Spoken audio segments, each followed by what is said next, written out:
joining me again for another Pixie Talks review vlog. Pixie Talks, reviews and vlogs at Pixie Talks. Pixie Talks, reviews and vlogs at Pixie Talks. Woo! Hi, it has been so long. I was originally just going to take January off, but then I ran into computer troubles like all through February. But I have a new computer now, so here I am back again in March. And I'm sure glad to be back. And I'm glad to finally bring you more Doctor Who with my thoughts on David Tennant.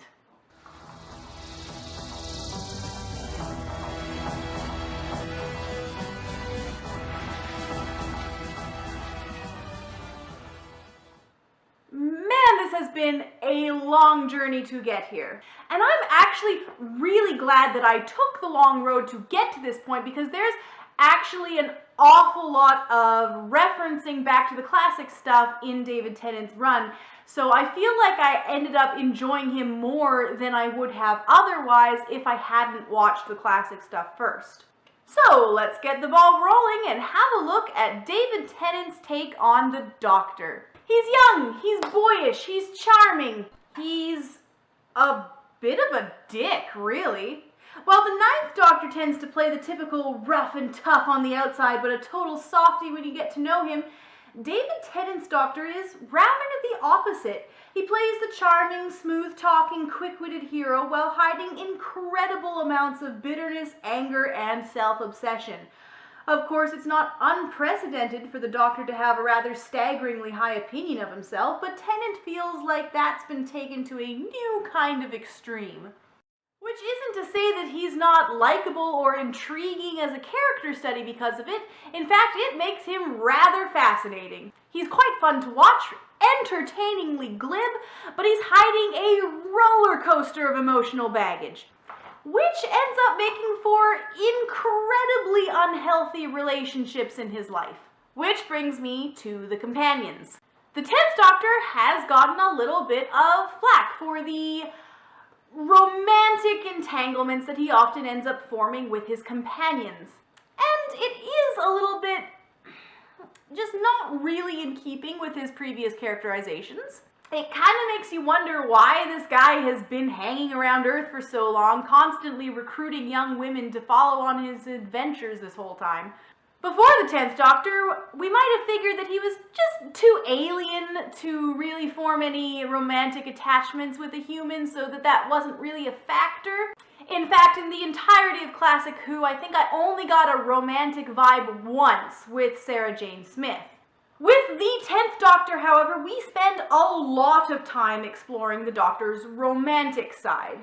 Remember that the Doctor's personality does alter as well as his body with each regeneration, and this Doctor just seems to be a lot more emotional and vulnerable and romantic than we've ever seen him before. And it doesn't actually seem to be good for him. Rose, of course, is infamous for being his soulmate, star-crossed lover.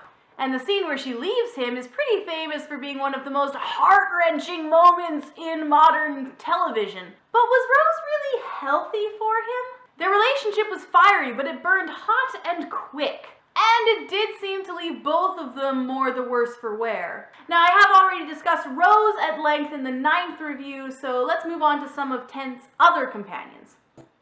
Martha is probably my favorite companion from this era because she was just an amazing character. She was kick-ass and headstrong and didn't take any crap, and she rose to every situation she was thrown into. Unfortunately, her entire time with the Doctor is overshadowed by Rose. Martha is very much in love with the Doctor, but the Doctor is still missing Rose, and he doesn't return her feelings. He is torn between knowing that it would probably be best if he didn't bring Martha around with him, and selfishly not wanting to lose her friendship despite how painful that friendship is for her. Once again, when Martha leaves, we're left with a feeling that their relationship probably brought both characters more harm than good. Donna is up next, and I have to preface this by saying that I absolutely adore Catherine Tate. I was very excited to get to Donna because Tate is hilarious and Donna does not disappoint.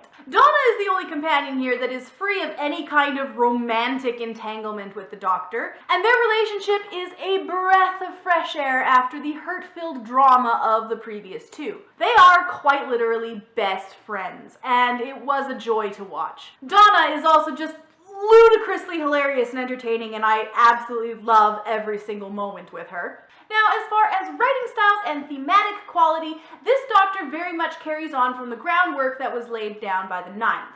The series deals with a lot of the classic Who baddies like the Cybermen and the Daleks, but it manages to put just such a big focus on the emotional that every episode ends up being kind of a gut punch. The writing is fantastic and had me in tears on numerous occasions. The stories are grandiose but always feel remarkably human, and they cut deep.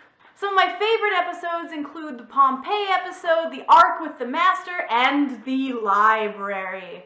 The effects are also looking really great. This era of the Doctor has a very specific visual flair that really happily sits in that balance between cheesy and fun. It's not so hokey that it's hard to take seriously, but it definitely gets a little silly from time to time, and I don't mind that. It's got to keep that balance because so much of the subject matter is pretty heavy, so the visual style reminding you that this is fun sci-fi is very welcome.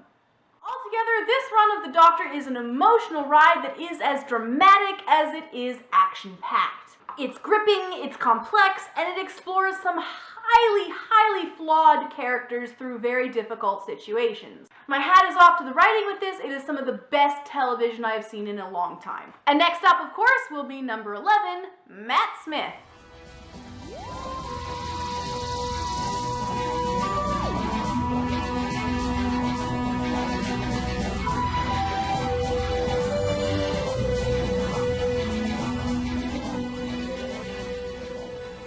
Thank you very much for watching. Sorry it took so long. I hope you enjoyed the video.